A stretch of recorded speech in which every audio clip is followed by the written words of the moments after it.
Hey, what's up, guys? Tukey here, back again with another episode of my New Jersey Devils franchise mode series right here on NHL 19. Today, we find ourselves in the second round of the playoffs here in Season 2, taking on the Philadelphia Flyers after making it past the Carolina Hurricanes. It was still a little bit weird to be playing against the team that we had been controlling in the prior series.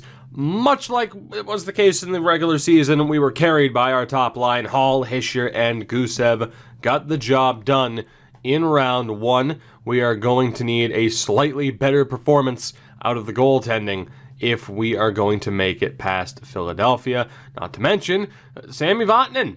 Yeah, we'll be looking at re-signing you. You need to be just a little bit better, just a bit, or I am not handing you $4+ million a year, and we'll find somebody else to fill the role.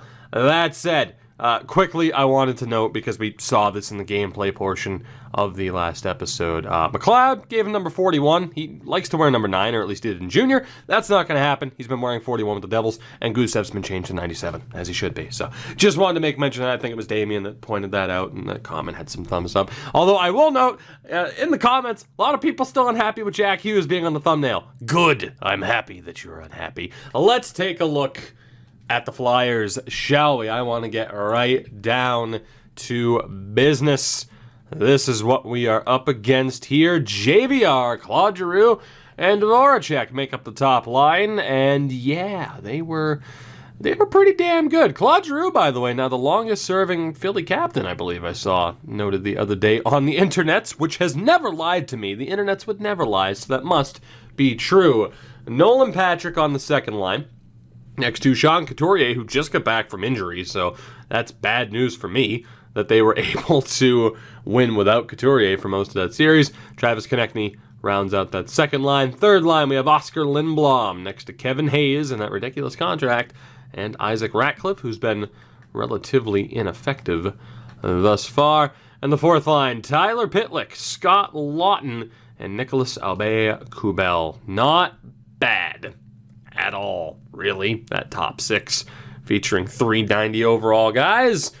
It's going to be tough to deal with. Defensively, oh boy, Provorov up to a 90 next to Gostis Bear. Second pairing of Travis Sanheim and Matt Niskanen. Third pair, Robert Haig and Justin Braun. The goaltender is Carter Hart.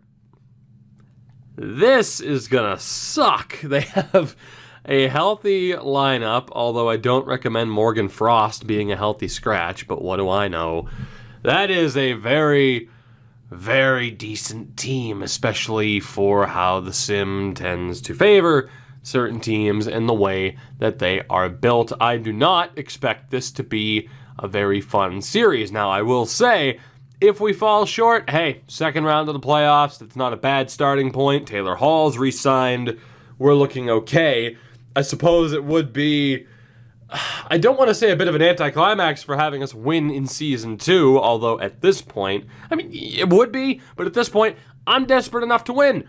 Mixed results throughout NHL 19 in terms of winning Stanley Cups. I want to end things on a high note, and hey, if it happens here in Season 2, so be it. Regardless, first period of Game 1 here against the Flyers, we have home ice advantage, and this could be high scoring. 2 goals apiece. Provorov and Brat Konechny and the former Flyer, Wayne Simmons.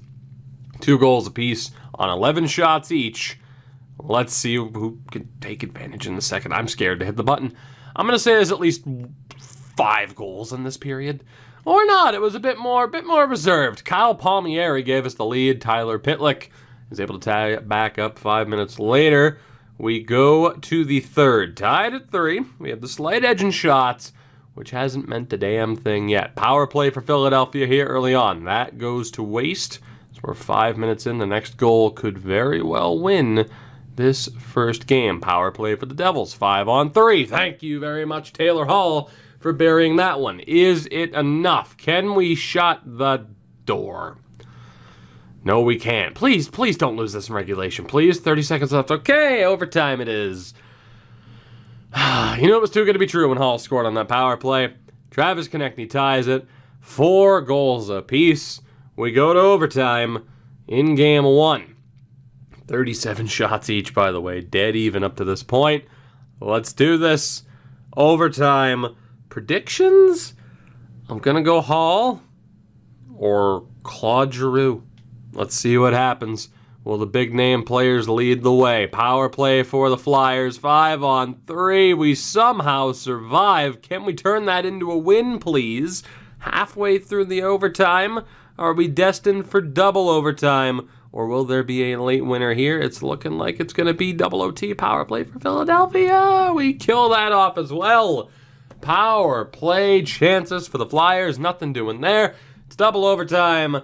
You know how this works. It will end within about 5 seconds of real time at the most. So get your stopwatches ready. Here we go. 3, 2, 1. Double overtime, and the winner is in 2.5 seconds. The New Jersey Devils, 1 minute and 30 seconds into the double overtime. Pavel Zacha is the hero, scoring the goal on Brian Elliott, by the way. I'll be intrigued to see if Carter Hart's hurt. Don't wish injury on anybody, but I hope he broke a leg. 5-4 victory in Game 1. They outshot us 52-49, but the Devils are able to hold on, and we take Game 1. A huge game from Travis Konechny, but the overtime, the double overtime game winner from Pavel Zacha sees us walk away with the win and the lead in this series. Back and forth game the entire way. Subban and Zajac on the assists. What I wanted to check, as Bratt, Zajac, and Vatanen were actually our 3 best players. I mean, Travis Zajac was flat out our best player in that game. It was a .923 save percentage for Blackwood. But when it comes to the Philadelphia goaltending, as Konechny and Couturier were both great for them, so Hart must have been pulled. He only faced 14 shots. Elliott let up the last. I didn't even notice that Elliott let up the last 2 for them. I had no idea. I wonder if he's hurt or if they pulled him. Equal chance of either being the case, I would say, when he only faced 14 shots. Mermis down in Binghamton. I always forget who's Binghamton and Belleville. It's the Belleville Sens, I believe, Binghamton Devils. Let's take a look. I'm pretty sure Carter Hart's back to 100%. I think they just pulled him. I think they elected to go with Elliott. They did, and that very, very much did not work for them. We'll see if it works for them here in Game 2. Going back to Hart, I imagine they will. We don't have to make any changes, at least I hope not. Heading into the second game of the series. Can we defend home ice? First period, advantage to Philly. JVR and Gostis Bear. Miles Woods scored the lone goal for us. They doubled us up in shots.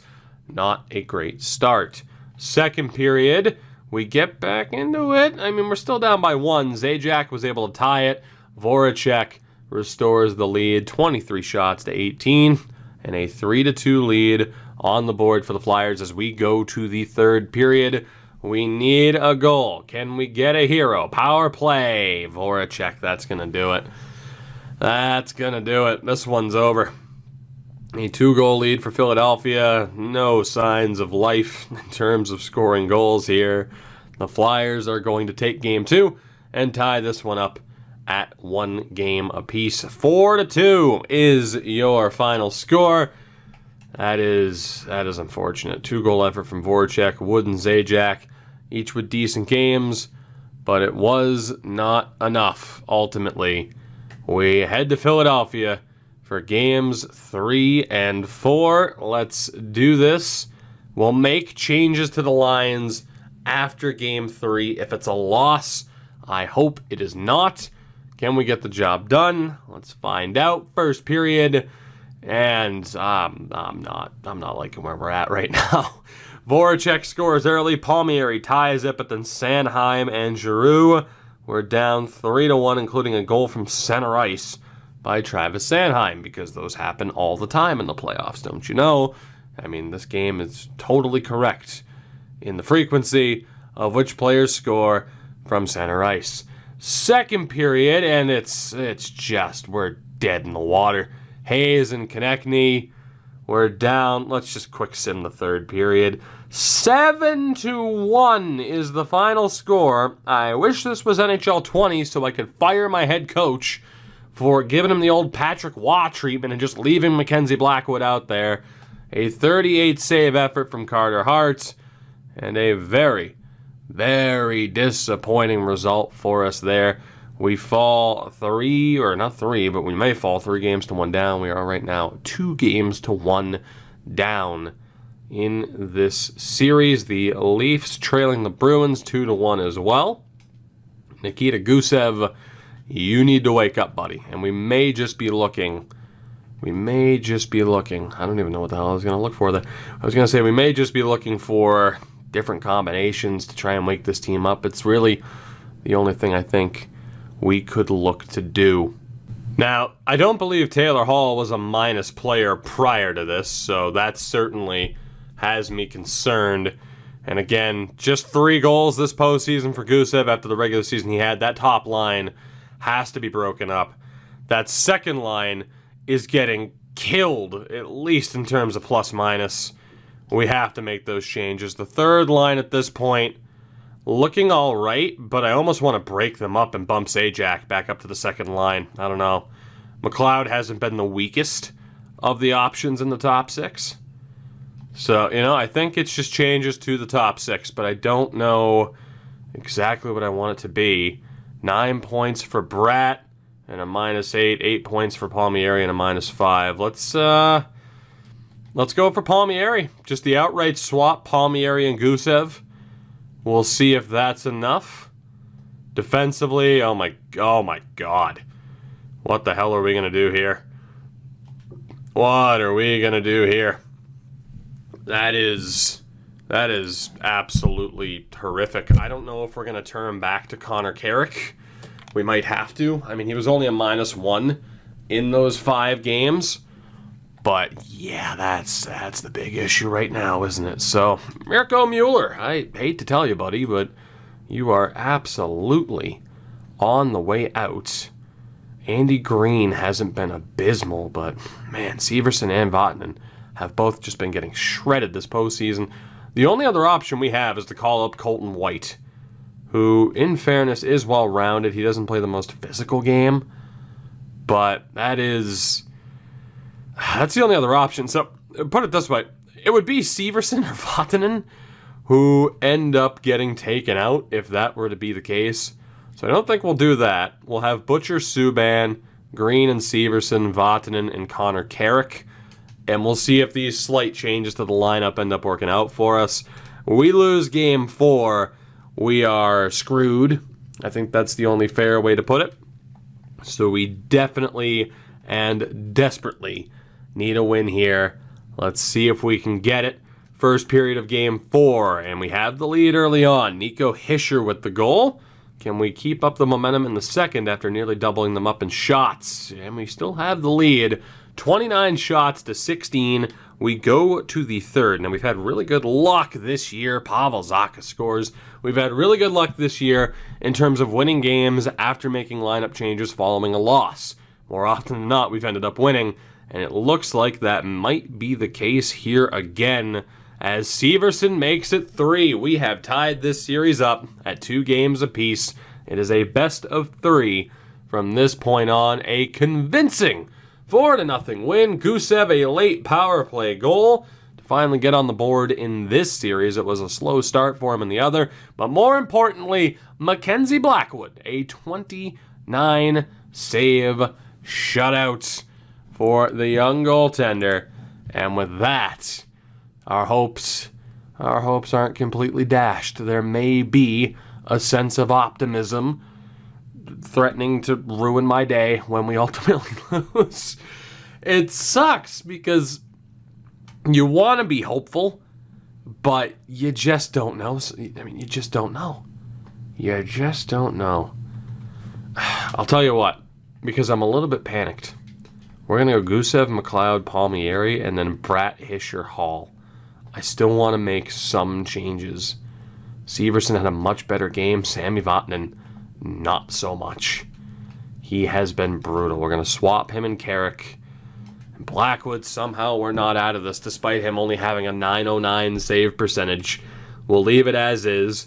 We go to Game 5 on home ice. We need a win. Let's see if we can get it. Hopefully we do. First period. Good God, man. Good Godman.